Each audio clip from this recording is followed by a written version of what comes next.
Kamusta sa lahat at maligayang pagdating sa Tang's Animex Recap. Ngayon, manunood tayo ng isang talagang kawili-wiling pelikula tungkol sa reincarnation. Ang pangalan ng binatang ito ay si Sabaru. Siya ay isang tunay na otaku, at isang araw habang namimili sa supermarket, biglang, isang misteryosong kapangyarihan ang nagpatawag kay Sabaru sa isa pang mundong puno ng demi-humans. Nagulat talaga siya nito, ngunit mabilis na napagtanto ni Sabaru, siya ay nagkaroon ng nakakatakot na reincarnated. Sa sandaling iyon, talagang nagalit si Sabaru sa isang eskinita sa likod. Ito ay reincarnation, ngunit ito ay kakaiba. Hindi ito cool at badass tulad ng sa anime. At wala rin siyang espesyal na kapangyarihan. Nang subukan niyang bumili ng prutas, pinalayas siya dahil hindi nagagamit ang kanyang pera. Pagkatapos ay hindi sinasadyang nakapasok siya sa banyo ng mga babae at nasampal at itinapon sa isang ilog. Ang naiwan na lang niya ay ang kanyang telepono at ilang pagkain sa supermarket. Biglang may sumulpot na grupo ng matangkad, maitim at mabahong lalaki. Sasaktan na sana nila si Sabaru. Pagkatapos ay tumakbo ang isang maliit na batang babae. Akala niya ililigtas siya nito. Pero sa hindi inaasahan, nakatakas lang ang babaeng loli. Sa sandaling iyon, naisip niya na baka magigising ang kanyang hero powers sa labanan. Kaya sinubukan ni Sabaru na kumilos ng coal at sinuntok sila sa mukha. Pero nang may nabunot ang isa sa kanila ay napaatras agad siya. Kaya nauwi sila sa isang maliit na heart-to-heart kay Sabaru. Biglang lumitaw ang isang babaeng maputi ang buhok. Nang makitang binubuli si Sabaru, kaya agad niya silang inatake, na ikinatakot at tumakas. Nang matauhan si Sabaru, nakakita siya ng pusa. Sa sandaling iyon, tinanong niya si Sabaru tungkol sa batang babaeng loli upang maibalik ang kanyang badge. Sa kagustuhang gantihan ng babaeng ito, nangako si Sabaru na tutulungan siya.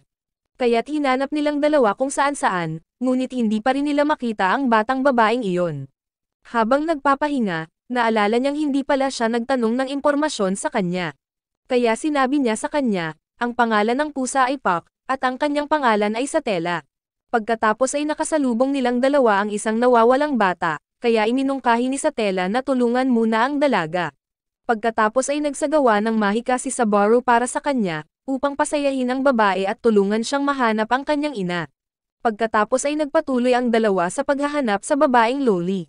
Kaya dinala ni Satella si Sabaru sa tindahan ng fruit vendor, dahil doon nanakaw ang kanyang badge.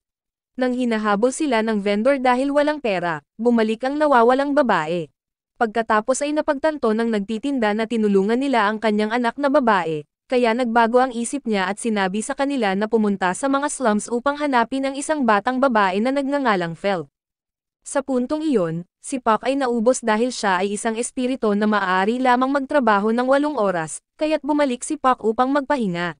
Nang makitang gumagamit ng spirit magic ang babae para hanapin si Felt, bumilis ang tibok ng puso ni Sabaru. Sa gabi, natagpuan nilang dalawa ang bahay ng isang matandang lalaki na nagngangalang Rom, na dalubhasa sa pagbili ng mga nakaw na gamit mula kay Felt. Pagpasok pa lang ni Sabaru sa bahay para tingnan, nakita niyang pinatay na ang matanda. Habang siya ay natatakot, siya ay inatake din. Biglang pumasok din si Satella kaya sa harap din ni Sabaru pinatay. Habang sinusubukang iligtas ni Sabaru si Satella, bigla niyang natagpuan ang kanyang sarili pabalik sa tindahan ng fruit vendor. Nang makitang nawala ang mga sugat niya, kakaiba ang pakiramdam niya. Habang hinahanap ni Sabaru si Satella, bigla niyang nasagasaan muli ang mga taong iyon. Nang napagtantong wala na siyang oras, agad silang binugbog ni Sabaru. Kaya nakarating siya sa lugar bago pa mangyari ang anumang bagay. Nagulat si Sabaru nang makitang buhay pa ang matanda, at nakipag-usap pa sa kanya. Pagsapit ng hapon, habang hindi pa rin mapalagay, biglang dumating si Felt. Hinahanap ang matanda na magtitinda ng badge ni Satella. Nang walang pera, inalok ni Sabaru ang kanyang telepono para makipag-trade kay Felt, at nagpakuha pa ng litrato kasama niya. Sinuri ni Rom ang telepono bilang napakahalaga. Ngunit tumanggi pa rin si Felt na mag-trade, dahil may nakatakda siyang darating na mamimili.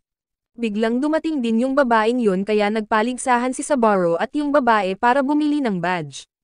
Ngunit dahil mas kaunti ang pera niya, nanalo si Sabaru. Biglang napagtanto ni Sabaru, si Elsa pala ang umatake sa kanya. Akmang papatayin niya silang lahat, hinarangan siya ni Rom. Sa hindi inaasahan, napakabilis niya at ibinaba siya na ikinagalit ni Felt. Kaya't sumugod siya upang salakayin siya, ngunit natalo rin siya nito. Sa sandaling iyon, si Sabaro na lang ang natitira, kaya agad niya itong sinisingil. Akala niya ay umiwas siya. Ngunit sa hindi inaasahan, nilaslas niya ang tiyan nito. Nang malaman ni Sabaro na malapit na siyang mamatay, hindi inaasahang bumalik siya sa tindahan ng fruit vendor. Ngunit nakilala rin niya at tinawag ang pangalan ni Satella. Sa hindi inaasahan, hindi niya nakilala si Sabaro, at pinagalitan pa siya sa pagtawag sa kanya sa bawal na pangalan ng jealous witch ng mundong ito, na ikinagulat ni Sabaro. At napagtanto niyang si Satella ay pekeng pangalan lamang ang ginamit niya. Biglang tumakbo si Felt at inagaw ang badge. Nang habulin ni Sabaro ang dalawa, nabangga niyang muli ang mga lalaking iyon, na ikinainis niya, at sinubukan niyang lumayo. Ngunit sinaksak nila siya hanggang sa mamatay, at muli siyang bumalik sa tindahan ng nagtitinda ng prutas. Sa pagkakataong ito, sa wakas ay napagtanto ni Sabaro, mayroon siyang kapangyarihang bumalik sa panimulang punto pagkatapos mamatay, tulad ng sa isang laro kung saan ka nagre-respawn pagkatapos ng kamatayan. Ngunit ang lahat sa paligid niya ay walang alaala sa kanya, at kung hindi siya kikilos, lahat ay papatayin pa rin ni Elsa. Kaya nagpasya siyang kumilos. Muling nakatagpo ni Sabaro ang grupong iyon. Ngunit sa pagkakataong ito, hindi niya sila inaway, bagkus, sumigaw siya ng malakas dahil alam niyang may mga bantay sa malapit. Pagkatapos ay lumitaw ang isang binata pinangalan ng Reinhard, ang espada na santo ng kaharian na nagpatakas sa mga magnanakaw sa takot. Sa sandaling iyon, naramdaman ni Sabaro na si Reinhard ay napaka-friendly at mabait. Nang pumunta si Sabaro sa bahay ni Felt, naisip niyang sinusubukan nitong nakawin ang kanyang mga gamit. Ngunit kalaunan ay ipinaliwanag ni Sabaro ang lahat, at dinala si Felt sa tindahan ni Rom upang makipagkalakalan. Sa puntong iyon, gusto ni Sabaro na makipagpalit kaagad sa kanya si Felt, ngunit naghinala ito kay Sabaro. Kaya kailangang ipaliwanag ni Sabaro kay Felt, na gusto niyang ibalik ang badge sa nararapat na may-ari nito, at hiniling kay Felt na makipagpalitan sa kanya. Biglang may kumatok sa pinto. Akala niya si Elsa, ito pala ang babaeng maputi ang buhok. Nang sinubukan niyang salakayin si Felt, pumasok si Sabaro para mamagitan sa kanila. Bigla siyang sinugod ni Elsa mula sa likuran. Ngunit salamat kay Puck, na-block ang pag-atake. Pagkatapos ay sinimulan siyang labanan ni Puck. Ngunit sa hindi inaasahan, madali niyang naiwasan ang lahat ng kanilang mga atake. Biglang naubusan ng mana si Puck at nawala, kaya walang humpay niyang inatake ang dalaga. Sa sandaling iyon, dumating din si Rom para tumulong, ngunit ibinaba din siya nito, na labis na nag-alala kay Sabaro, dahil ayaw niyang maramdaman muli ang sakit ng kamatayan. Nang salakayin niya si Felt, agad siyang iniligtas ni Sabaro at sinabihan si Felt na tumakbo. Kaya tinulungan nilang dalawa si Felt na makatakas sa labas. Sa sandaling iyon, determinado si Sabaro na ibagsak ang babaeng iyon, ngunit napakabilis niya at madaling madaig si Sabaro. Habang sinusubukan ni Felt na humanap ng tulong, hindi niya inaasahang nasagasaan niya si Reinhard. Nang akala ni Sabaro ay mamamatay na siya, biglang lumitaw si Reinhard. Napagtanto ni Reinhard na si Elsa ay isang mapanganib na assassin na kilala bilang Bowel Hunter. Natuwa rin si Elsa na makilala si Reinhard, ang Sword Saint ng kaharian. Kaya agad niyang inatake si Reinhard, ngunit walang kahirap-hirap na hinarang nito ang mga welga nito. Dahil ayaw ni Reinhard na matapos masyadong mabilis ang laban, pinili niyang huwag gamitin ang kanyang maalamat na espada, at sa halip ay gumamit ng random na espada sa malapit. Kahit anong atake ni Elsa, ni isang buhok sa kilikili ni Reinhard ay hindi niya magawa. Matapos gamutin ng babaeng may puting buhok si Rom, nagpasya si Reinhard na tapusin ang labanan, at pinalipad ang buong bahay. Nang akala nila ay tapos na, buhay pa pala si Elsa at tinambangan ang babaeng puti ang buhok. Si Sabaro pagkatapos ay sumugod upang harangan ang kanyang pag-atake. Nang makitang bumaling sa kanya ang sitwasyon, mabilis na tumakas si Elsa. Sa sandaling iyon, masaya si Sabaro na gumanap bilang bayani na nagligtas sa dalaga, at sa wakas ay nalaman niyang ang tunay na pangalan ng batang babae ay Emilia. Ngunit sa hindi inaasahan, ang naunang pag-atake ni Elsa, ay naglaslas sa tiyan ni Sabaro. Kaya mabilis siyang pinagaling ni Emilia. Sa sandaling iyon, ibinalik ni Felt ang badge kay Emilia. Biglang may napansin si Reinhard kay Felt, kaya agad niyang isinama si Felt, at sinabihan si Emilia na siya na ang bahala sa kanila. Nang naisip ni Sabaro na kailangan niyang simulan muli ang lahat, sa hindi inaasahan ay nagising siya sa isang mansyon, at nakita niyang nawala na ang kanyang mga sugat. Habang ginalugad ang bahay, hindi sinasadyang nakapasok siya sa silid ng isang batang babae na nagngangalang Beatrice, na ikinainis niya, kaya pinatulog niyang muli si Sabaro. Nang magising siya, nakita ni Sabaru ang dalawang cute na maid. Ang kanilang mga pangalan ay Rem at Ram. Ngunit naisip nila na si Sabaru ay isang pervert. Sa sandaling iyon, nagpasalamat si Emilia sa pagtulong sa kanya. Dahil gumaling na siya, lumabas sina Sabaru at Emilia para mag-ehersisyo. Biglang dumating sina Rem at Ram para ibalita na bumalik na si Lord Roswaal. Kaya pumunta silang lahat para mag-almusal kasama siya. Doon, sinabi ni Roswaal kay Sabaru, na ang bansa ng Lugunica ay magulo dahil walang hari. Kaya isang maharlikang halalan ang ginanap, at si Emilia ay isa sa mga kandidato para maging susunod na pinuno. Sa suporta ni Lord Roswaal, ang pinakamakapangyarihang mage sa kaharian, at ang badge ay patunay na siya ay isang royal candidate. Nagulat ito kay Sabaru. Sa sandaling iyon, dahil gusto ni Sabaru na ipagpatuloy ang pagtulong kay Emilia, nag-alok siyang magtrabaho sa mansyon. Kaya sinimulan ni Rem at Ram na tulungan si Sabaru na malaman ang tungkol sa mansyon. Nang muli niyang mabangga si Beatrice, pinalayas siya nito. Ngunit nang bumalik siya, nawala siya. Kaya sinabi ni Ram kay Sabaru, na may kapangyarihan si Beatrice na ipagpalit ang ipinagbabawal na aklatan sa ibang mga silid, kaya napakahirap na hanapin siya. Ngunit ang nakakagulat, madaling mahanap ni Sabaru si Beatrice, na ikinagulat niya. Sa puntong ito, ipinaliwanag ni Puck at Ram kay Sabaru, na si Beatrice ang tagapagalaga ng Forbidden Library sa mansyon ni Roswaal. Kaya ipinagpatuloy ni Ram ang paggabay kay Sabaru sa kanyang mga gawain, mula sa pagluluto, paglilinis, paghuhugas ng pinggan, hanggang sa paglalaba. Pagsapit ng gabi, sinabihan ni Roswaal si Rem na patuloy na obserbahan si Sabaru, dahil pinaghihinalaan pa rin nila na baka siya ay isang espiya para sa isa pang maharlikang kandidato. Habang nakikipag-usap si Sabaru kay Emilia, napansin niya ang mga sugat sa mga kamay ni Sabaru. Kaya inalok ni Emilia na pagalingin siya. Ngunit tumanggi si Sabaru, dahil nakita niya ang mga sugat bilang patunay ng kanyang pagsusumikap. Nang makita kung gaano kaganda si Emilia, niligawan siya ni Sabaru at hiniling na makipag-date sa kanya sa bayan kinabukasan. Tinanggap ni Emilia, na labis na ikinatuwa ni Sabaru. Ngunit sa hindi inaasahan, kinaumagahan, nadatnan niya sina Rem at Ram na mukhang nalilito sa harapan niya, at lahat ng sugat sa kanyang mga kamay ay nawala. Nang makitang hindi siya naalala ni Rem at Ram, napagtanto niyang na-reset na ang lahat. Nagdulot ito ng matinding pagkabalisa kay Sabaru, kaya tumakbo siya sa silid ni Beatrice. Habang sinusubukang malaman kung bakit siya muling na-reset, sa kanyang pagtataka, nakilala pa rin siya ni Beatrice. Nagulat ito kay Sabaru, kahit na hindi pa rin siya gaanong gusto ni Beatrice, tinulungan niya itong kumalma, at hinimok siya na simulan ang paghahanap ng dahilan ng pag-reset. Kaya hinanap ni Sabaru si Emilia. Ngunit wala siyang maalala tungkol sa kanilang ipinangakong petsa. Kaya nagpa siya si Sabaru na ulitin ang lahat mula sa simula muli. Sa puntong ito, napagtanto ni Sabaru na ang mga bagay ay hindi masyadong naiiba sa dati. Ngunit nakaramdam siya ng awkward sa paligid ni Roswaal, na pagkatapos ay nagtanong kay Sabaru kung napalapit siya kina Ram at Rem. Bagamat si Ram ay hindi kasing sanay ni Rem sa trabaho, si Ram ay mas palakaibigan at mas madaling lapitan. Kaya't nabalance ng husto ng magkapatid ang isa't isa. Nang gabing iyon, pumunta si Ram sa silid ni Sabaru, upang turuan siyang magbasa at magsulat sa kanilang mundo, ngunit hindi inaasahang nakatulog siya pagkatapos magsimula. Kinabukasan, habang nililinas ni Sabaru ang paliguan, dumating si Rem para tulungan siya. Dahil pakiramdam niya ay mabait at dalisay ito gaya ng inilarawan ni Emilia. Dahil mukhang walang nakatagong motibo si Sabaru, nangako siyang bibigyan siya ng libreng gupit. Pagkatapos ay pumunta ang dalawa sa kalapit na bayan upang bumili ng mga pamilihan. Habang nakikipaglaro sa mga lokal na bata, biglang kinagat ng aso si Sabaru sa kamay, kaya nag-alala si Rem sa kanya. Nang makabalik sila sa mansyon, na-appreciate ni Sabaru kung gaano kahalaga si Rem sa kanyang pag-aaral, at nagsimulang makita siyang napaka-cute. Nang gabing iyon, dahil parehong abala sina Rem at Ram, si Emilia ang nagtungo kay Sabaru. Kaya naman agad na niyaya ni Sabaru si Emilia na makipag-date sa kanya sa bayan bukas.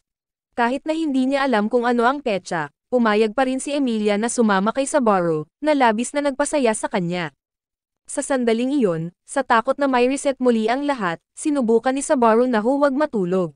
Bigla siyang nahirapang huminga, habang sinusubukang humanap ng makakatulong, sa hindi inaasahan, siya ay inatake at nawalan ng braso, nagdudulot sa kanya ng matinding sakit. Ngunit nang marinig niya ang tunog ng mga tanikala, siya ay namatay. Nang siya ay magkamalay, si Sabaru ay labis na natakot, na ikinatakot din ni Rem at Ram. Ngunit mabilis niyang nabawi ang kanyang espiritu. Sa oras na iyon, napagtanto ni Sabaru na may sumusunod sa kanya sa loob ng mansyon. Hindi komportable si Betty, kaya agad niyang sinipa si Sabaru sa labas, at nahulog pa siya sa hukay ng dumi sa harap ni Emilia. Ngunit sa pagkakataong ito nagpa siya si Sabaru na mangalap ng higit pang impormasyon tungkol sa umaatake, kaya hindi na siya magtatrabaho doon, ngunit nais na maging isang freeloader na bisita. Sa hindi inaasahan, mukhang hindi masyadong malapit sa kanya sina Rem at Ram sa pagkakataong ito. Kaya pinuntahan ni Sabaru si Betty para tanungin kung may mahika ba na maaaring mahirapang huminga. Sinabi ni Betty kay Sabaru na ito ay hindi magic kundi isang humihinang sumpa. Ngunit nang malaman niyang siya ang gumamot sa kanyang sugat sa tiyan noong nakaraan, hindi Emilia, sinabi sa kanya ng binata na nambobola siya, at itinapon sa labas. Sa oras na ito, napagtanto ni Sabaru na ang umaatake ay may dalawang katangian, isang humihinang sumpa at mga tanikala. Bukas ay ang araw na siya ay aatake. Kaya kinaumagahan, sinabi ni Sabaru sa lahat na aalis siya sa mansyon. Pagkatapos ay pumunta siya sa malapit na bundok para magmasid. Biglang, sa hapon, si Sabaru ay inatake muli. Kaya nagsimulang lumaban si Sabaru. Pero sa hindi inaasahan, doon lang siya natuto ang paulit-ulit na pumapatay sa kanya ay si Rem. Sa sandaling iyon, napagtanto ni Sabaru na hindi kailanman nagtiwala sa kanya si Rem. Habang sinusubukang tumakas ni Sabaru, sa hindi inaasahan, naputol ang isang paa ni Rem. Inusisa siya ni Rem tungkol sa kung sinong espiya ng kandidato ang ipinadala niya. Ngunit gaano man pinahirapan ni Rem si Sabaru, sinabi niya lang na ginawa niya ito para kay Emilia, na ikinagalit niya dahil amoy selos na witch si Sabaru. Nang malaman ni Sabaru na parehong sina Rem at Ram ay palaging nagpapanggap na pala kaibigan sa kanya, matinding sakit ang naidulot nito sa kanya. At ipinagpatuloy ni Rem ang pagpatay kay Sabaru.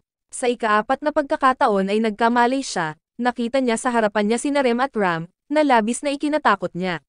Kaya agad na lumapit si Emilia kay Sabaru. Nang sasabihin na sana ni Sabaru kay Emilia na may kapangyarihan siyang bumalik mula sa kamatayan, biglang may humawak sa puso niya, dahilan para matakot si Sabaru. Kaya pinaalis ni Sabaru si Emilia. Pagkatapos ay napagtanto ni Sabaru na hindi niya maaaring ipaalam sa iba ang tungkol sa kapangyarihan niyang ito. Sa sandaling iyon, dumating si Betty kay Sabaru at sinabing napakalakas ng amoy niya ng isang selos na witch dahil siya ay isang taong pinahahalagahan niya. Biglang hiniling ni Sabaru kay Betty na protektahan siya sa susunod na 2 araw. Bagamat inis na inis, pumayag si Betty na gumawa ng kontrata kay Sabaru. Nang maisip niyang ligtas na siya, pumunta si Emilia kay Sabaru at ipinaalam sa kanya na si Rem ay namatay, na ikinagulat ni Sabaru. Nang malaman niyang naapektuhan si Rem ng humihinang sumpa, napagtanto niyang hindi si Rem ang gumamit ng sumpa sa kanya. Sa oras na ito, inakala ng lahat na si Sabaru ay kasangkot sa pagkamatay ni Rem, ngunit hindi niya maipaliwanag sa kanila dahil sa sumpa ni Satella. Biglang inatake ni Ram at Roswell si Sabaru dahil napagtanto nilang may alam siya. Ngunit si Sabaru ay protektado ni Betty, kaya agad itong tumakas. Sa sandaling ito, nakaramdam siya ng sobrang desperado, kaya sinadya ni Sabaru na tumalon sa bangin para i-reset ang lahat. Ngunit natakot si Sabaru na kung mamatay siya sa pagkakataong ito, hindi na siya makakabalik. Sa hapon, dumating si Betty kay Sabaru at sinabi na si Rem at Ram ay hindi mapaghihiwalay, ang pagkawala ng isa ay magdudulot ng matinding kalungkutan sa isa pa. Biglang napagtanto ni Sabaru na habang siya ay nasugatan, sina Rem at Ram ay palaging nasa tabi niya, hawak ang kanyang kamay at pinapagaling siya. Kaya't nagpasya siyang i-reset at gawin silang magtiwala sa kanya. Nang dumating si Ram na humahabol, sinabi ni Sabaru na mahal niya silang dalawa at pagkatapos ay tumalon mula sa bangin. Nang magkamalay si Sabaru, tuwang-tuwa siya nang makitang nasa harapan niya sina Rem at Ram. Kaya hiniling niyang magtrabaho muli sa mansyon at sinubukan ang kanyang makakaya upang gawin ang lahat ng mabuti. Upang makuha ang kanilang tiwala, itinuro ni Pak kay Sabaru ang isang mahika na tinatawag na shamat. Kahit na ginamit ito upang harangan ang paningin ng kalaban, sa hindi inaasahan, ang kasanayang ito ay lubhang nakakapagod. Samantala, sina Ram at Rem ay palaging nanonood kay Sabaru. Sa oras na ito, nagpunta si Sabaru upang tanungin si Betty tungkol sa kung paano masira ang sumpa, at sinabi rin niya kay Sabaru na ang seloso na bruhang si Satella ang pinakamapanganib na nilalang sa mundong ito. Siya lamang ang sumisipsip ng 6 pang mahusay na mangkukulam at sinira ang kalahati ng mundong ito. Dahil hindi siya mapatay, tinatakan siya ng dragon, ang unang banal na espada, at ng pantas. Ngunit ang kanyang hitsura ay halos kapareho kay Emilia, na isa ring half-elf. Kinabukasan, nagsikap si Sabaru na magtrabaho ng positibo para makuha ang pabor ni Rem. Nakikita ni Sabaru na laging sinusubukang kumilos ng hyperactive para mapasaya ang lahat, hinila ni Emilia si Sabaru sa kanyang silid para pahigain ito sa kanyang kandongan. Napagtanto ni Emilia na si Sabaru ay pagod na nagpaluha kay Sabaru, dahil palagi siyang nagsisikap ng husto sa mga bagay na hindi niya masabi kahit kanino, at laging gusto ni Sabaru na maging mas mahusay ang lahat, dahil may malasakit siya sa lahat ng tao dito. Napansin din ito ni Rem, at sinabi ni Emilia kay Rem na si Sabaru ay tunay na mabuting tao. Kaya't kinaumagahan ay bumuti ang pakiramdam ni Sabaru, ngunit nahihiya siya nang makilala si Emilia, dahil sa sobrang pag-iyak niya ay tumulo ang luha at uhog sa kandongan ng crush niya. Sa oras na ito, si Sabaru, kasama sina Rem at Ram, ay pumunta sa nayon upang bumili ng pagkain, batid na ang gumamit ng sumpa na pumatay kay Rem ay nasa nayon na ito, kaya nakahanap ng paraan si Sabaru para mahawakan siya ng lahat ng taga-nayon. Habang tinutukso ni Sabaru ang aso, kinagat ulit siya nito. Sa hapon, pagbalik niya sa mansyon, may trabaho si Roswell at umalis. Kaya agad na hinanap ni Sabaru si Betty para hilingin sa kanya na tulungan siyang hanapin ang sinumpaang marka sa kanya. Biglang natauhan si Sabaru na ang aso ang gumamit ng sumpa. Alam na ang mga bata ay nasa panganib, hiniling niya kina Rem at Ram na tulungan siya. Nagpasya si Ram na pabayaan si Rem kasama si Sabaru, habang siya ay mananatili upang protektahan si Emilia. Sa oras na ito, tumakbo sina Sabaru at Rem sa nayon. Doon, natauhan si Rem na sila ay mga mahiwagang hayop na nilikha ng mangkukulam. Ngunit nang iminungkahi ni Rem na hintayin ang pagbabalik ni Roswell upang hawakan ang sitwasyon, desidido si Sabaru na iligtas ang mga bata dahil huli na ang lahat. Sinabi niya kay Rem ang lahat ng pangarap ng mga bata, na naging dahilan upang magtiwala si Rem kay Sabaru at sumama sa kanya upang iligtas ang mga bata. Nang makarating ang dalawa sa isang pastulan, nakita nila ang mga bata na naapektuhan ng humihinang sumpa. Kaya agad na pinagamot ni Rem ang mga bata. Napagtanto ni Sabaru na mayroon pang isang batang babae na nahuli ng mga mahiwagang hayop, kaya nagpasya siyang tumakbo ng mas malalim sa kagubatan. Ngunit hinila siya pabalik ni Rem dahil malalagay siya sa panganib. Nangako si Sabaru kay Rem na babalik siya, kaya nagtiwala si Rem sa kanya. Sa sandaling iyon, natagpuan ni Sabaru ang babae, ngunit sa hindi inaasahan, nakita siya ng isang mahiwagang hayop. Kaya inatake nito si Sabaru, ngunit natalo niya ito. Bigla, lumitaw ang isang grupo ng mga demonyo. Nang akala niya ay mamamatay na siya, dumating si Rem sa oras upang pigilan ang mga demonyo. Kaya nilisan ni Rem ang daan para makatakas si Sabaru. Biglang lumitaw ang demonyong aso, at nagdulot ng pagguho ng lupa sa kanilang dalawa. Ngunit itinulak ni Rem si Sabaru palayo sa tamang oras, na naging sanhi ng kanyang malubhang pinsala. Nang palibutan sila ng mga demonyo, sa hindi inaasahan, nagsimulang magbago si Rem, at baliw na nilipol ang mga demonyo, na ikinatakot ni Sabaru. Biglang sumugod si Sabaru para iligtas si Rem, na ikinagulat niya at nakatulong sa kanya na makabawi. Matapos himatayin si Sabaru, dinala siya ni Rem pabalik sa nayon. Nang magising siya, nakita ni Sabaru si Emilia na natutulog sa tabi ng kanyang kama. Pagkatapos ay ipinaalam ni Pac kay Sabaru na ligtas ang mga bata. Paglabas niya, nagpasok si Ram ng patatas sa kanyang bibig. Kaya tumakbo si Sabaru para asarin ang mga bata. Pagkatapos noon, nakilala rin niya si Betty, at sinabi niya kay Sabaru na ang kanyang sumpa ay hindi pa ganap na naalis, kaya mamamatay siya sa kalahating oras. Nagulat si Betty nang makita si Sabaru na hindi natatakot sa kamatayan. Biglang napagtanto ni Sabaru na wala si Rem.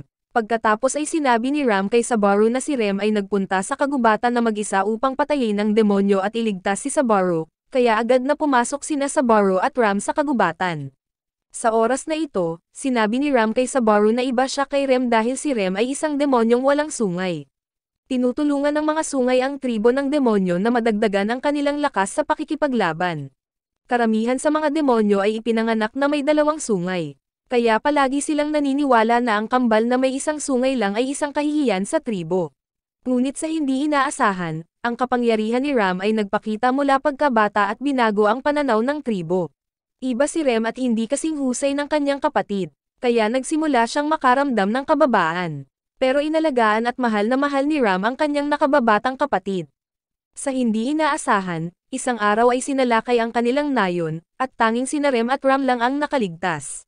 Kaya sinubukan ni Ram na protektahan ang kanyang kapatid, ngunit pinutol ng mga umaatake ang mga sungay ni Ram.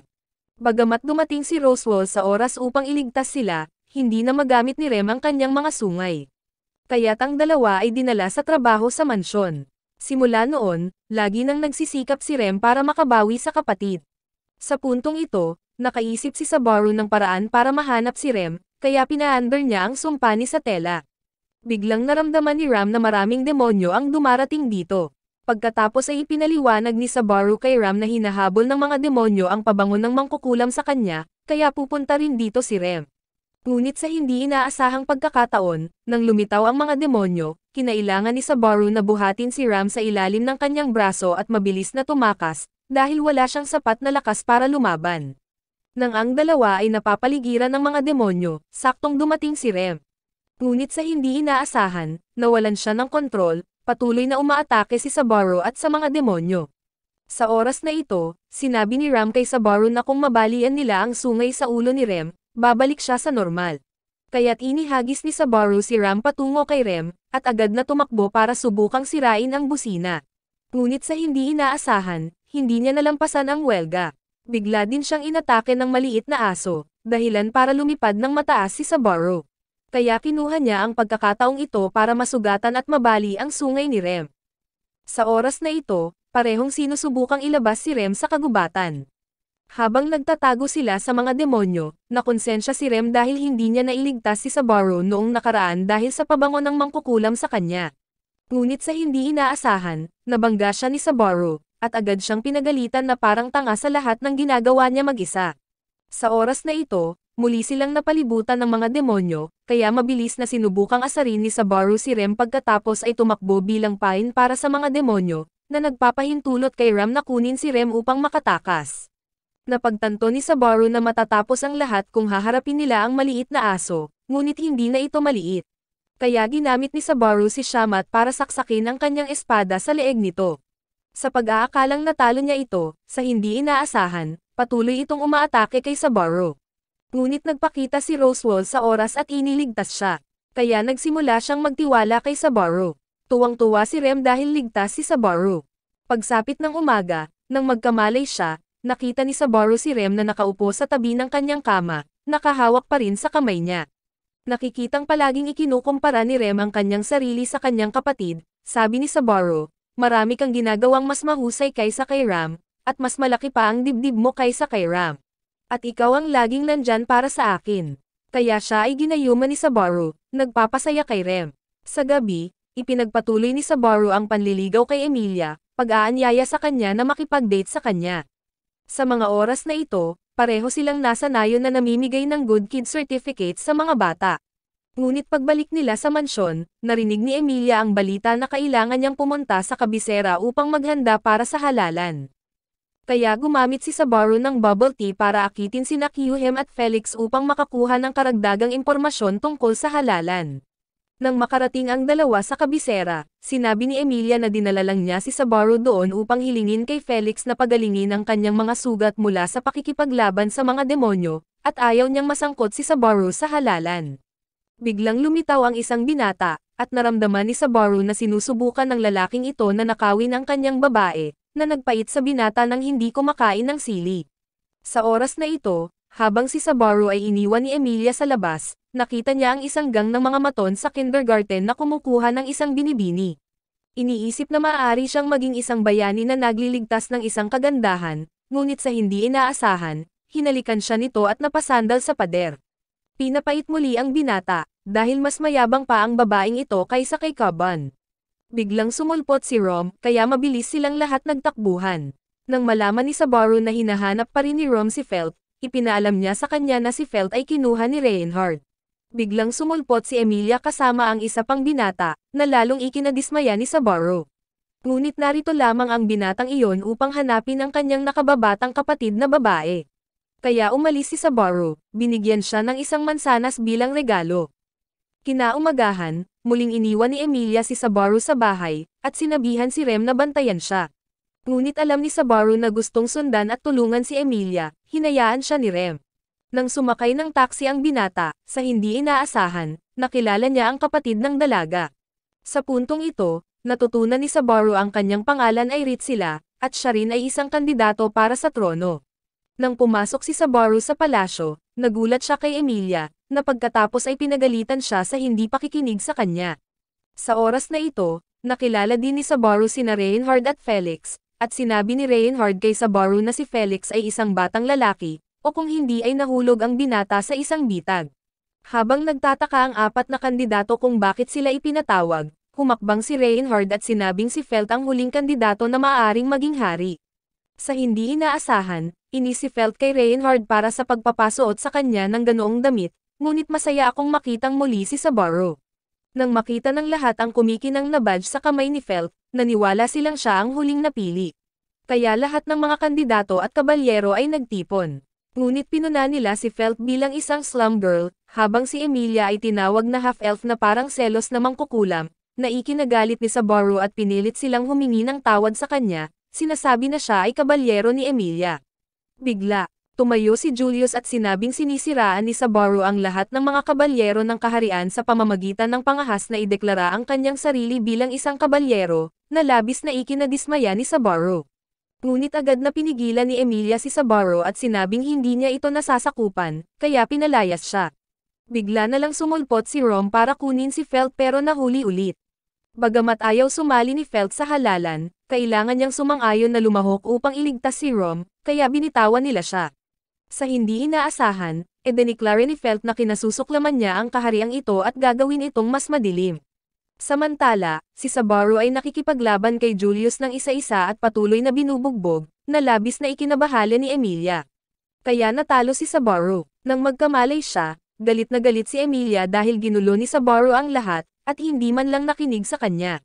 Hindi pa naghihilom ang mga sugat niya, pero lumaban pa rin siya.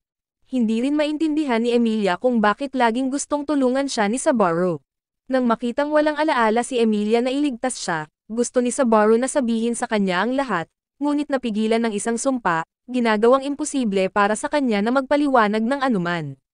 Sa oras na ito, dahil hindi magkaintindihan ang dalawa, nawalan ng kontrol si Sabaru, na sinasabing malaki ang utang ni Emilia sa kanya dahil siya ang laging nagsusolve ng lahat. Kaya babayaran niya ang lahat ng utang niya kay Sabaru, at pagkatapos ay tatapusin nila ang mga bagay. Bumalik si Emilia sa mansyon ni Roswell. Kinabukasan, pumunta si Sabaru sa mansyon ni Cruz para hilingin kay Felix na gamutin ang kanyang mga sugat at magsanay ng espada kasama si Kuya Ham. Ngunit galit na galit pa rin siya sa mga sinabi ni Emilia. Sa hapon, nang magtaka si Sabaru kung bakit nasa tabi niya pa rin si Rem, sabi niya kahit walang utos, mananatili pa rin siya doon. Kinabukasan, ang tiyuhin na nagbebenta ng prutas ay nakikipag-usap kay Sabaru tungkol sa halalan habang pinapanood si Rem sa kanyang tindahan. Sinabi ng tiyuhin na walang susuporta kay Emilia dahil half-elf siya na parang mangkukulam, na ikinagalit ni Sabaru at mapagtanto ang kanyang mga pagkakamali. Noong gabing iyon, sila ni Cruz ay nagkaroon ng taos-pusong pag-uusap tungkol sa pagtrato sa kanya ni Felix, at sinabi ni Cruz kay Sabaru na maging mas positibo, upang mabilis na makipagkasundo kay Emilia upang maging karapat-dapat na makipagkompetensya laban sa kanila. Nakatulong ito kay Sabaru na mapagtanto kung ano ang kaya niyang gawin. Kinaumagahan, habang nagsasanay si Kuya Ham, ipinaalam ni Rem kay Sabaru na sa pamamagitan ng koneksyon kay Ram, naramdaman niyang nasa panganib ang mansyon. Agad na napagtanto ni Sabaru na ito na ang kanyang pagkakataon na bumalik sa tabi ni Emilia. Kaya nagpa siya si Sabaru na bumalik sa mansyon. Pero sabi ni Cruz ang paggamot sa mga sugat ni Sabaru ay isang kasunduan lamang kay Emilia. Kung umalis si Sabaru dito, opisyal na siyang magiging kaaway nila. Nagalit ito kay Sabaru dahil palagi niyang iniisip na kaibigan niya sila. Kaya pinilit ni Sabaru na umalis pa rin. Alam na ang paglalakbay pabalik ay aabot ng 2 araw, nang gabing iyon ay huminto sila sa isang inn para magpahinga. Biglang lumapit si Rem kay Sabaru. Alam kong nag-aalala pa rin si Rem sa mansyon, sinabi ni Sabaru na determinado siyang gumawa ng isang bagay. Nang makitang nagtiwala si Rem sa kanya, nahihiya si Sabaru. Kaya sumandal si Rem sa likod ni Sabaru at sinabing siya ang pinakakahanga-hangang tao. Biglang nawala ng malay si Sabaru. Kinaumagahan, pagkagising niya, nakita niyang wala na si Rem. Sa sandaling iyon, napagtanto ni Sabaru na bumalik si Rem sa mansyon ng mag-isa dahil ayaw niyang humarap si Sabaru sa panganib. Sa kabutihang palad, nakakita siya ng isang mangangalakal na nagngangalang Octo at pinakiusapan si Octo na ibalik siya sa mansyon. Sa hindi inaasahan, nakaramdam ng panganib ang Earth Dragon at tumanggi na magpatuloy. Kaya tumakbo mag-isa si Sabaru. Bigla siyang napalibutan ng isang grupo ng mga baliw na tila nakatakas lang sa kulungan. Ngunit magalang nilang binati si Sabaru bago umalis. Kinaumagahan, nang bumalik siya sa nayon, natuklasan niyang lahat ay pinatay. At nang makabalik na siya sa mansyon, pagkatapos ay natuklasan niyang patay na si Rem. Naging sanhi ito ng pagkagulat ni Sabaru. Sa sandaling ito, napagtanto niyang patay na ang lahat sa mansyon.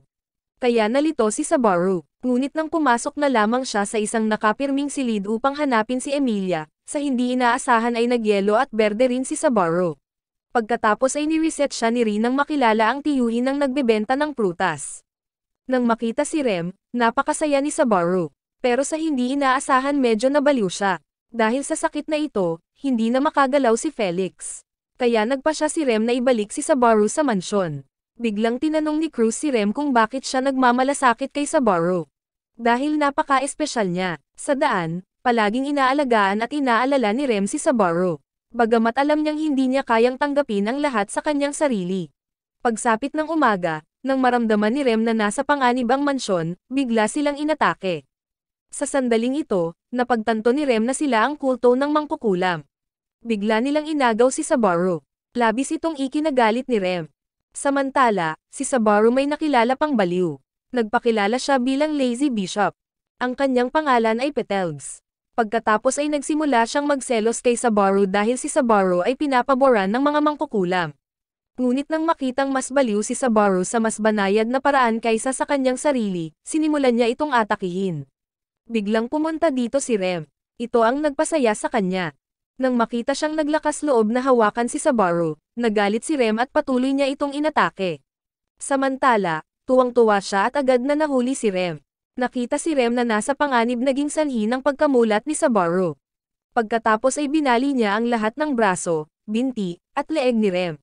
Nakikitang galit si Sabaru napakasaya niya. Kaya umalis siya upang maghanda sa pag-atake sa nayon at hulihin si Emilia. Sa sandaling ito, naramdaman ni Sabaru ang kanyang sariling kawalan ng kakayahan. Ngunit sa hindi inaasahan, ay buhay pa si Rem at sinubukang gumapang patungo sa Sabaru para palayain siya at sinabing, "Mahal kita." Kaya binawi ni Sabaru si Rem. Ang pagkakita sa lahat na pinatay ay naging dahilan ng pagkapuot niya kay Petelgs. Biglang sumulpot si Pac at sinabihan si Sabaru na matulog kasama ang kanyang anak na babae. At namatay si Sabaru. Sa pagkakataong ito, nang magising siya, nakita niya si Rem sa harapan niya. Kaya't agad na hinawakan ni Sabaru ang kamay ni Rem at dinala siya sa paglalakad. Sa oras na ito, sa pagbabalik, sinabi ni Sabaru kay Cruz na sa loob ng 3 araw, kay Roswell Mansion at ang mga taga-nayon ay aatakehin ng kultong mangkukulam. Kaya gusto niyang humingi ng tulong kay Cruz. Dahil walang nakitang pakinabang si Cruz para sa kanyang sarili sa bagay na ito, tumanggi siyang tulungan si Sabaru. Hinala pa ni Cruz na si Sabaru ay bahagi ng kulto ng mangkukulam dahil alam ni Sabaru ang eksaktong oras at lugar ng kanilang pag-atake. Nagalit ito kay Sabaru. Napagtanto niya na sa kanyang puso, gusto lang niyang patayin ang buong kulto ng mangkukulam, nang hindi man lang binanggit ang pagliligtas kay Emilia. Kaya matatag na tumanggi si Cruz na tulungan si Sabaru. Dahil dito, hindi komportable si Sabaru, kaya umalis siya. Noong gabing iyon, sinabi ni Rem kay Sabaru na parehong wala rito sina Reinhard at Count Roswell, kaya hindi nila sila matutulungan. Kaya hinanap ni Sabaru si Ritzila. Kahit na ayaw din ni Ritzila na tulungan si Sabaru, binigyan niya siya ng pagkakataon. Iyon ay, kailangang dilaan ni Sabaru ang kanyang mga paa. Iniisip si Emilia, sumang-ayon si Sabaru. Pagkatapos ay niluwa ni Ritzila ang kanyang bibig, na ikinagalit niya dahil hindi karapat-dapat si Sabaru sa kanyang tulong. Kaya sinabi ni Ritzila kay Ode na paalisin agad si Sabaru. Sa oras na ito, galit na galit si Sabaru nang hindi sinasadyang makilala niya si Anastasia at isang batang babae na nagngangalang Mimi. Kaya't nagkaroon ng maikling heart-to-heart ang dalawa sa kanila. Nang akala ni Sabaru ay napakakaibigan ni Anastasia sa kanya, napagtanto niyang ginagamit lang siya nito para mang-alap ng impormasyon tungkol kay Cruz, na ikinagalit ni Sabaru. Ngunit nang umalis, sinabi ni Anastasia kay Sabaru na bago makipag-ayos sa sinuman, dapat alam mo ng eksakto kung ano ang gusto ng kabilang partido. Sa sandaling ito, naramdaman ni Sabaru na walang magawa dahil walang tumulong sa kanya, kaya nagpasya siyang bumalik sa mansyon para kunin si Emilia. Biglang nakilala muli ni Sabaru si Octo. Nang gabing iyon, nang marinig na ang Octo ay may malaking halaga ng langis na hindi maaaring ibenta, nagpasya si Sabaru na bilhin ang lahat ng langis na iyon. Sa halip, kailangan nilang sumama sa kanya sa nayon upang ilikas ang lahat ng mga taga-nayon. Nang lumapit ang grupo sa malaking puno ng Lugio, natuklasan ni Sabaru sa tabi niya ang isang higanteng balyena. Pinasabog nito ang lahat. Sa sandaling ito, natauhan si Octo ito ay ang White Whale, isa sa 3 dakilang demonyong hayop na nilikha ng mga mangkukulam. Nang mapansin na nasa panganib si Sabaru, nagpasya si Rem na mawalan ng malay. Nang magising siya, sinabi ni Octo kay Sabaru na nanatili si Rem upang labanan ang White Whale para tulungan silang dalawa na makatakas. Kaya't agad na pinilit ni Sabaru si Octo na pekatin ang karwahe, na ikinatakot niya hanggang sa halos mabasa na niya ang sarili. Sinabi ni Octo kay Sabaru ang White Whale ay napakasumisindap. Kahit na ang mga dakilang hukbo o mga banal na espada mula sa mga nakaraang panahon ay pinatay nito. Ngunit ang mas ikinagulat ni Sabaru sa sandaling ito ay tuluyan ng nakalimutan ni Octo kung sino si Rem. Biglang sumulpot muli ang White Whale na naging sanhi ng pagdugo ni Octo habang umiihi. Sa sandaling ito, habang napagtanto ni Sabaru na hinahabol ng White Whale ang bruhang amoy sa kanya, agad siyang itinulak ni Octo pababa ng karwahe. Kaya't nahuli ng White Whale si Sabaru. Akala niya mamamatay na siya, ngunit sa hindi inaasahang pagkakataon, umalis ang White Whale. Biglang, nakita muli ni Sabaru ang karwahe ni Octo at napagtanto na siya ay pinatay ng kulto ng mangkukulam. Sa hindi inaasahang pagkakataon, kinaumagahan ay nakita ni Sabaru na ligtas pa rin ang mga bata, kaya siya nawalan ng malay. Nang magkamalay siya, napagtanto ni Sabaru na nakabalik na siya sa mansyon. Pero laking gulat niya dahil kahit si Ram ay hindi nakilala kung sino si Rem. Kaya hinanap ni Sabaru si Emilia. Nang makitang nasasaktan si Sabaru ay labis na nag-alala si Emilia. Nang malaman ni Sabaru na wala ring naalala si Emilia tungkol kay Rem, nagpasya siyang sabihin sa kanya ang lahat. Biglang lumitaw muli ang sumpa ni Satella, ngunit kakaiba, walang naramdamang sakit si Sabaru. Sa halip, natuklasan niyang namatay si Emilia sa harapan niya mismo, na labis na nagpalungkot kay Sabaru. Pagsapit ng hapon, dumating si Betty upang makita si Sabaru, kaya hiniling ni Sabaru kay Betty na patayin siya. Pagkatapos ay ini-teleport ni Betty si Sabaru sa ibang lugar dahil hindi rin niya kayang saktan siya. Biglang lumitaw ang kulto ng mangkukulam. Sa sandaling ito, labis na nagulat si Petelgs dahil nakikita ni Sabaru ang kanyang invisible na kamay. Nang sinubukan niyang hawakan si Emilia, lumitaw ang pakete at inatake sila. Nang salakayin niya si Pac, ipinakita niya ang kanyang tunay na anyo at pinatay si Petelgs. Sa sandaling ito, sinabi ni Pac dahil namatay si Emilia, wawasakin niya ang mundong ito. Pagkatapos ay pinatay din ni Pac si Sabaru. Sa pagkakataong ito, nang bumalik si Sabaru, siya ay pagod na pagod, kaya inakay niya si Rem para tumakbo palayo. Sa sandaling ito, sinubukan ni Sabaru na manatiling kalmado at sinabi iyon kay Rem. Tumakas ka sa akin, na ikinalito ni Rem. Sa sandaling ito, naramdaman ni Sabaru ang kanyang sariling kawalan ng kakayahan. Kahit ilang beses niyang sinubukang i-restart, wala pa rin siyang magawa. Kaya sinabi ni Sabaru kay Rem na umalis dito kasama niya. Pagkatapos ay sinabi ni Rem, na imagine ko rin na kasama kita sa isang maliit na bahay. Magtutulungan kami at magbukas ng tindahan. Pagkatapos ay magkakaroon kami ng mga anak, parehong lalaki at babae. Kapag nasa tabi mo ako, Sabaru, magkakaroon ako ng masayang buhay. Ngunit tumanggi pa rin si Rem na sumama kay Sabaru, na naging dahilan upang hindi maintindihan ni Sabaru. Kung umalis si Rem, mawawala sa kanya si Sabaru na kilala niya ngayon. Ang kasalukuyang Sabaru na kilala ni Rem hindi susuko kahit gaano pa kahirap ang mga bagay. Nagalit ito kay Sabaru, dahil pakiramdam niya ay hindi siya perpekto tulad ng sinabi ni Rem. Wala na siyang lakas para gumawa ng kahit ano. Pagkatapos ay sinabi ni Rem, palaging tinutulungan ni Sabaru ang lahat. Gusto ko kapag tinatapik ni Sabaru ang ulo ko. Gusto ko ang iyong boses, ang iyong mga mata, ang iyong mga daliri, maging ang iyong natutulog na mukha. At mahal kita. Ngunit hindi maintindihan ni Sabaru kung bakit siya minahal ni Rem. Dahil si Sabaru ay isang bayani sa kanyang puso, at iniligtas niya siya nang mawala siya sa sarili, humaharap sa mga demonyong hayop mag-isa. Kahit na ang buong mundo ay hindi naniniwala sa kanya, naniniwala pa rin ako sa iyo at mahal kita. Ito ay nagpaginhawa kay Saburo at sinabi niya, Rem, mahal ko si Emilia at gustong nasa tabi niya para tulungan siya. Kaya pwede mo ba akong tulungan? Sa kabila noon, pumayag pa rin si Rem at palaging tinutulungan si Saburo. Kaya nabawi ni Saburo ang kanyang espiritu at sinabing, humanda upang makita ang pinakaastig na sandali ng bayani sa iyong puso. Magsisimula muli sa zero. Noong gabing iyon, pumunta si Saburo para makipag-ayos kay Cruz, na nagsasabing babaguhin niya ang oras at lugar ng itsura ng White Whale para makabuo siya ng alyansa sa kanya. Dahil napagtanto niyang matagal nang pinaplano ni Cruz na alisin ang White Whale. Ngunit nang marinig niya ang tungkol sa White Whale, nagalit si Kuya Ham. Nang makitang hindi pa rin siya pinagkakatiwalaan ni Cruz, kinuha ni Saburo ang kanyang telepono at sinabing ipapakita nito sa kanila ang oras at lugar ng paglitaw ng White Whale.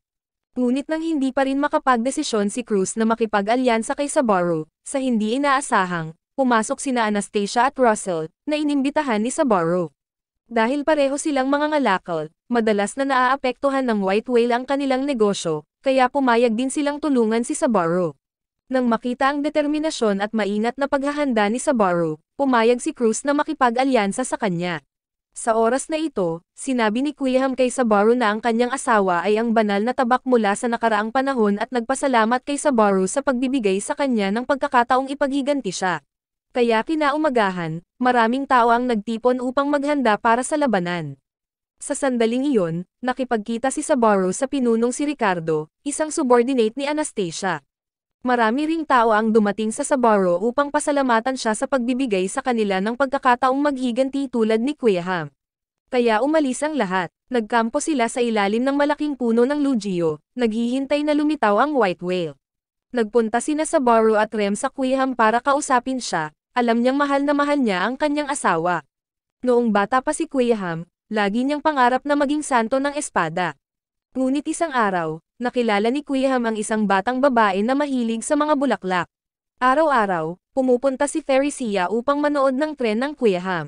Isang beses nang si Kuya Ham ay nasa panganib, si Theresia ay nagpakita at iniligtas siya, na nagpahiya kay Kuya Ham, dahil si Theresia ay isang santo ng espada na hindi mahilig humawak ng espada, habang nagsasanay siya araw-araw. Pagkaraan ng ilang oras, hinamon niya si Theresia sa isang tunggalian at tinalo siya. Sa sandaling iyon, napagtanto ni Kuya Ham na mahal niya si Theresia at nangakong hahawakan ang espada at sa halip ay paprotektahan siya. Nang magring ang telepono ni Saburo, ang White Whale ay lumitaw sa harap nila. Biglang naghanda sina Saburo at Rem at sinimulan ang labanan. Sabay-sabay na umatake ang lahat, gamit ang isang uri ng flare na nagpahayag ng tunay na anyo ng White Whale. Habang sumusulong ang White Whale patungo sa Cruz, tumakbo si Kuya Ham at paulit-ulit na nilaslas ang katawan ng White Whale para ilabas lahat ng galit sa puso niya. Pagkatapos ay ibinigay ng lahat ang kanilang lahat upang ibagsak ang White Whale. At sumugod si Kuya Ham para bahagyang tusukin ang isang mata nito. Ngunit biglang nagsimulang mag-transform at umungal ang White Whale, na naging dahilan upang takpan ng lahat ang kanilang mga tainga. Pagkatapos ay inilabas nito ang hamog nito, na naging dahilan upang maging matalam ang paningin ng lahat. Naririnig lamang ni Saburo ang kanilang mga hiyawan. Nang iwaksi ni Cruz ang hamog, maraming tao ang nawala at walang nakakaalala sa kanila. Kaya napagtanto ni Saburo, kung may natamaan ng fog ng White Whale, malilimutan ng lahat ang kanilang pag-iral. Biglang umungal muli ang puting balina, dahilan para mawalan ng malay ang lahat, at nagkamot ng sarili. Ngunit si Saburo lamang ang hindi naapektuhan, kaya nagpa siya si Saburo na gamitin ang sumpa ni Satella, upang akitin ang White Whale na habulin siya. Kinuha ang pagkakataong ito, lahat ay sinalakay ito ng sama-sama, at pinutol din ni Kuya Ham ang isa sa mga sungay ng whale. Ngunit bigla itong nagsimulang lumaban, at nilamon si Kuya Ham. Sa hindi inaasahan, napansin ni Saburo, may 3 whale sa langit. Ngunit tumanggi pa rin si Saburo na sumuko, kaya sumugod si Rem para salakayin ito, na pinigilan silang habulin si Saburo. Sa sandaling ito, nang ang lahat ay takot na takot, tanging si Cruz lamang ang may gana na lumaban. Pagkatapos ay tumakbo ang magkapatid na Mimi upang suportahan si Saburo, at nakipagtulungan kay Rem upang iligtas si Kuya Ham. Ngunit sa sandaling ito, napagtanto ni Saburo na ang whale na laging nananatili sa itaas ay ang tunay na anyo, habang ang dalawa pa ay mga clone lamang nito. Kaya nakaisip si Saburo ng isang plano. hiniling niya kay Cruz na pigilin ang dalawang whale, upang maakit niya ang totoong anyo upang habulin siya. Nang ang lahat ay nawalan ng pag-asa, sinabihan sila ni Cruz na tumingin kay Sabaro, isang taong pinakamahina ngunit hindi sumuko. Nakatulong ito sa lahat na mabawi ang kanilang kalooban at salakayin ang mga whale. Pagkatapos ay binaril ni Rem ang isang malaking pagsabog ng yelo sa totoong anyo, tinulungan si Sabaro na tumayo sa ibabaw nito. Pagkatapos ay tumalon siya pababa at isinaaktibo ang sumpa, upang akitin ang whale pababa sa lupa.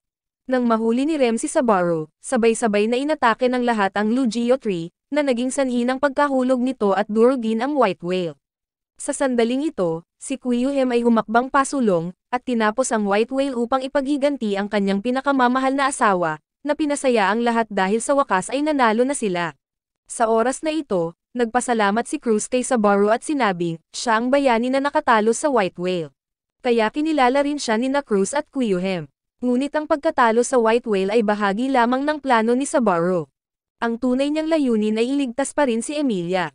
Sa makatuwid, nangako si Cruz na patuloy na suportahan si Sabaro. Si Rem, na naubos na ang kanyang magic power, ay hindi na nakasunod para tulungan si Sabaro, kaya labis na nag-aalala si Rem sa kanya. Ngunit nangako si Sabaro, na tiyak na lulutasin niya ang lahat. Dahil dito ay napanatag si Rem at nagtiwala kay Sabaro. Kinaumagahan, maraming tao ang nanatili upang tulungan si Sabaro. Ngunit dumating din si Julius, na ikinabahala ni Sabaro. Kaya sabay silang umalis. Sa hindi inaasahan, nagpasalamat si Julius kay Sabaro sa pagtalo sa white whale. Kaya't nagsorry ang dalawa sa isa't isa at niresolba ang dati nilang alitan. Pagpasok nila sa kagubatan, dahil amoy mangkukulam si Sabaro, akala nila si Sabaro ay isang obispo ng kulto. At pinayagan si Sabaro na makilala ang baliw na Petelgs.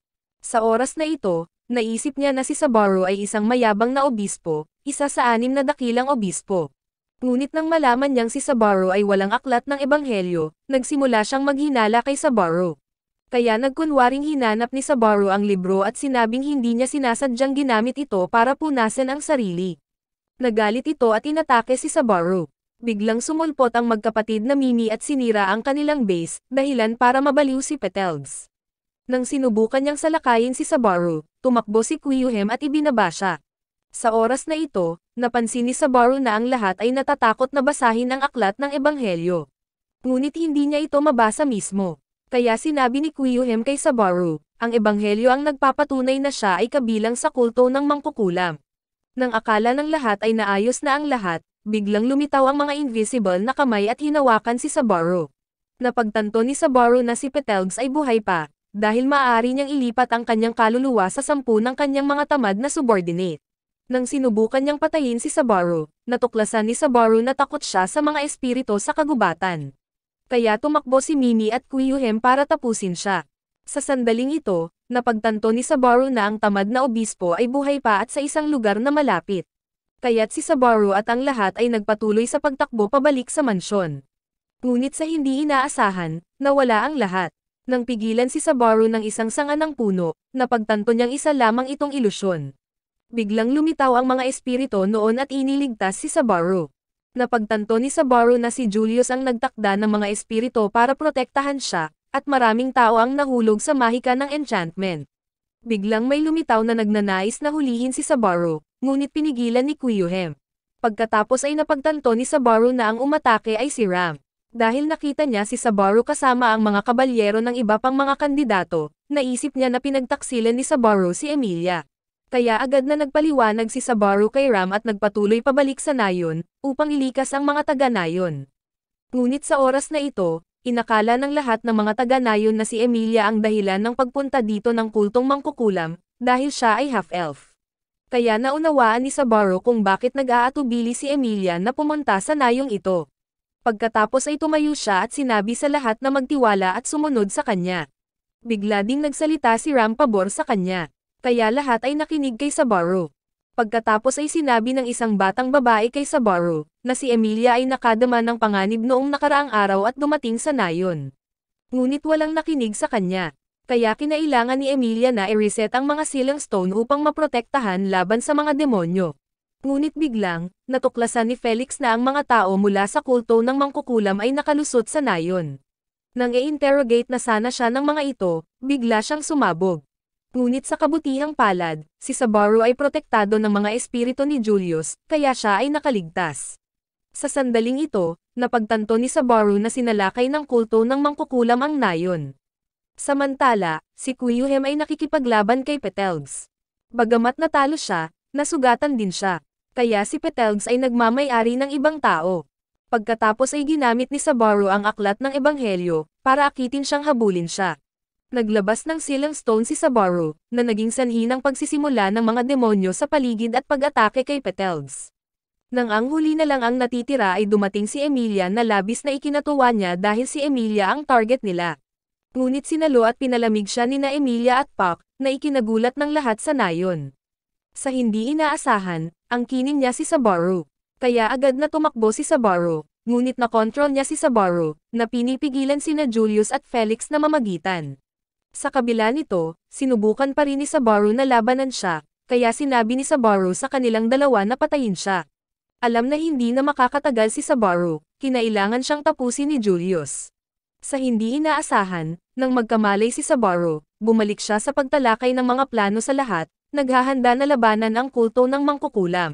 Pagkatapos ay sinabi ni Sabaru sa lahat na ang tamad na obispo ay maaaring magkaroon ng 10 sa kanyang malapit na mga subordinate, at maaari pang angkinin si Sabaru mismo. Nagulat ito sa lahat. Sa sandaling ito, pumunta si Kyuhem kay Emilia, at ipinaalam sa kanya na inutusan siya ni Cruz, na ilikas ang mga taga-nayon dahil nasa panganib ang nayon. Ngunit kakaiba pa rin ang pakiramdam ni Emilia, nagtataka kung bakit paprotektahan ni Cruz ang kanyang nayon.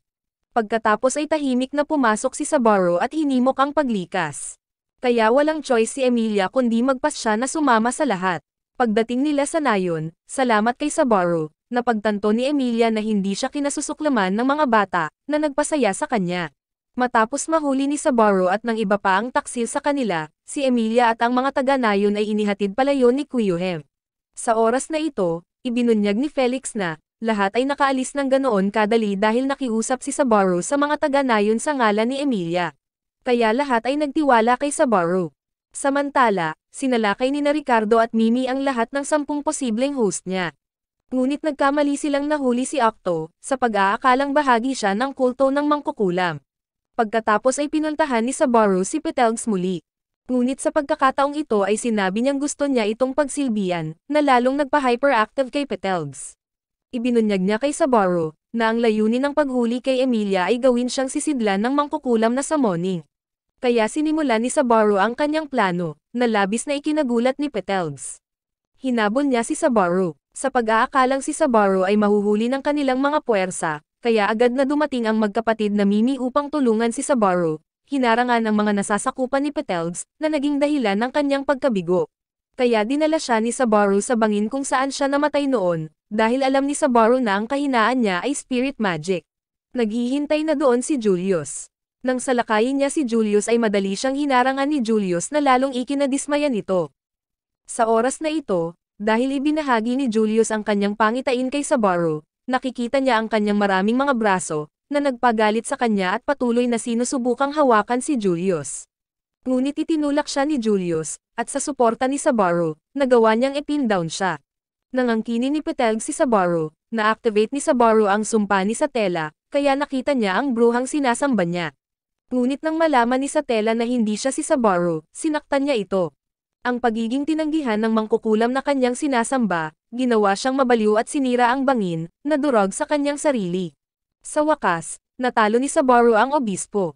Sa pag-aakalang tapos na ang lahat, narinig niya ang isang bag ng mahiwagang bato na sumabog sa convoy ni Emilia. Kaya agad na kinuha ni Octo si Sabaru para habulin sila. Sa hindi inaasahan, ang taong ito ay kasing persigido ng isang record at patuloy na hinahabol si Sabaru.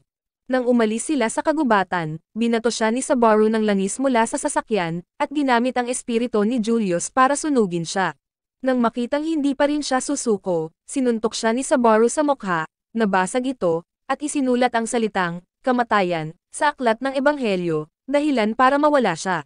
Samantala, hinaharangan ni Kyuhem ang kulto ng mangkukulam, at ipinakita niya kay Sabaru na habulin ang sasakyan ni Emilia. Kaya naabutan siya ni Sabaru. Nang malaman ni Emilia na si Sabaru ang namumuno sa krusada na ito, at hindi maintindihan kung bakit palaging tinutulungan siya ni Sabaru, Agad siyang nagpakita at kinuha ang bag ng mga magic stone, na ikinagulat ni Emilia. Pagkatapos ay tumakbo siya at ibinato ang bag ng mga mahiwagang bato sa bangkay ng white whale, naging dahilan ng pagsabog nito, na labis na nag-aalala kay Emilia para kay Sabaro. Tumakbo siya para hanapin siya. Nang magkamalay si Sabaro, napagtanto niyang nakahiga siya sa kandanggan ni Emilia. Nang makitang ligtas ang lahat, gumaan ang pakiramdam ni Sabaro. Sa sandaling ito, humingi ng tawad si Sabaro kay Emilia para sa sinabi niya noong araw na iyon. Biglang nagtanong si Emilia kung bakit laging tinutulungan siya ni Sabaro. Dahil mahal kita, Emilia. Na labis na nagpasaya sa kanya. Maraming salamat sa panonood, sana nag-enjoy ka sa anime na ito. Mag-subscribe at pindutin ang notification bell upang updated ka lagi sa mga bagong video na may upload namin, at para makatutok sa higit pang Tagalog anime recap, magkita tayo sa susunod.